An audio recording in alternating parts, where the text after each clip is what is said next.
The Stringer is probably the most interesting class to me because I felt like there's so much more they can do with this, and the stuff that they've done already was stuff that I wasn't even thinking about. So I'm sure there are a lot of ideas for what future variants of the Stringer are going to look like. Right now, all we have is the Tri-Stringer and the Reef-lux, so I think it's almost about time for us to receive another variant of what we already have and some completely new ones as well. With some of my own ideas and help from you guys, I have 13 new variations of the Stringer that we could get. Some that are completely wacky and some that are a little bit more safe and obvious, but I hope you guys enjoyed today's video. If you're loving the daily content, stop what you're doing. Leave a like and subscribe to stay up to date on all things Splatoon 3 and Nintendo in general. I appreciate you guys. Now let's jump into the video. The first one we have is the one that I thought Nintendo was going to go with from the very beginning as the very first Stringer, which is the Rocket Stringer. This one shoots one arrow only. It's one massive explosion though, however, once it hits the ground, and it won't stick to the ground as long. It'll just be a quick explosion once it hits.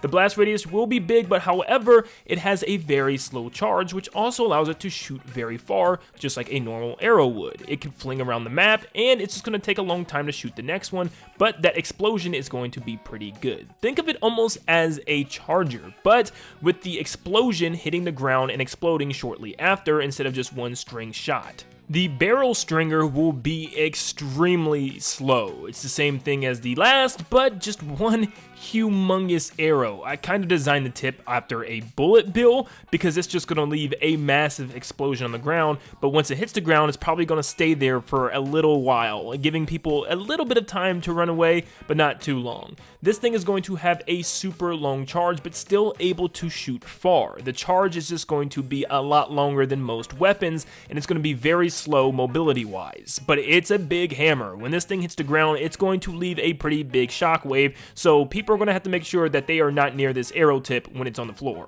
Now we have the Tri-Stringer. How about the Hecta Stringer? I'm not thinking anything crazy like the Mr. Grizz version in Salmon Run where it's like 8 of them, but 5 would be pretty cool. They obviously won't shoot far at all, and they'll be a lot slower, but it'll have a big blast radius all around you, meaning it will cover lots of ground, pretty much like the Reef-lux, and it will do massive damage to crowds, and it's pretty much a crowd control defensive style weapon where you're the shield. You're going to put down lots of these bombs all around you and your teammates, so that way enemies can't rush you as quickly as normal. Of course, we have to have the Hecta Reef-lux. Instead of 3, once again, it will shoot 5, and it will not have any explosive tips. It will shoot faster than the normal Hecta, but not as fast as the normal Reef-lux, and it will just be a big weapon to use up close once again, covering tons of turf. I mean, seriously, if you thought the Reef-lux was good at painting, this thing is going to be a monster. But as far as killing, not so much. Your job is once again crowd control and keeping the area near your team covered in your team's ink.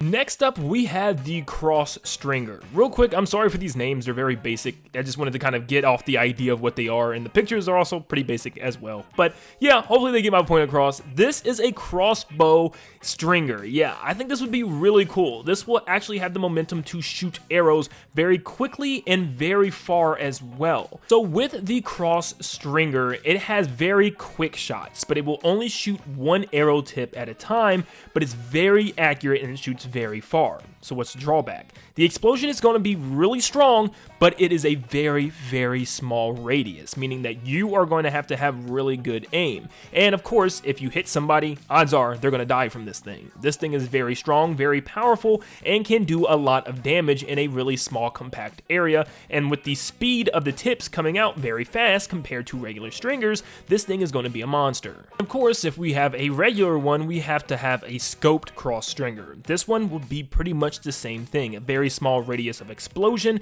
but shoots extremely far. I'm talking E-liter far. But once again, I know a lot of people are still going to bring up the question, what's the point of this if you have obviously the chargers? Well, once again, this still has the blasted tip, which means that explosion can still somehow kill another member if they're near each other, meaning you could snipe one in the head and also the explosion could kill somebody else. But once again, just the ability to shoot shots a lot faster is going to be a perk of this thing. Now, this is where we start to get a little crazy. The cross-stringer dualies are going to add a new function to the game entirely, and let me explain here in a bit. But first off, it is going to be a tap fire. These are not going to be chargeable, meaning that they're going to shoot extremely quick, but just not as far, and you're going to shoot 2 tips in front of you, but you have to tap it multiple times in order to shoot these arrows out. Almost think of Linkle's bomb arrows from Hyrule Warriors, where she can shoot them fast and they explode right in front of her, which would be pretty cool. Now, once again, this is going to have a new function, and this is what I mean. Every dually has a role, and lots of them are different types of roles. This one is going to change up the role completely and add a new style of move. This time I thought it'd be cool to have a dive, or a dive roll, where the player kind of just dives and lands on its stomach and can kind of play from the ground. You'll be able to fire from your stomach for about a couple of seconds before the player gets up and it resets. This would be really cool to have kind of a dive. You can dive under cover and shoot people with your crossbows. This would be a cool new movement option. I mean, if you guys have ever used the dolphin dive in Call of Duty, think of that. We then have the Reef-lux dualies. Imagine the regular Reef-lux, but without any type of charge. It's just tap fire weapons that shoot very, very close to you, but cover a lot of terrain, once again being a very good inking weapon. Now, this would have very small kill power. You'll have to absolutely obliterate somebody up close by shooting them like 3-4 times, but it's really good at covering everything around you, like I said, and you will also have that dive roll again, but maybe this time you will have 2 of them. The first one will be a dive into a roll, and then the second one will be a dive into a separate direction, where then you will lay on the ground for an incredibly short amount of time for maybe like 1 or 2 shots, and then you pop back up.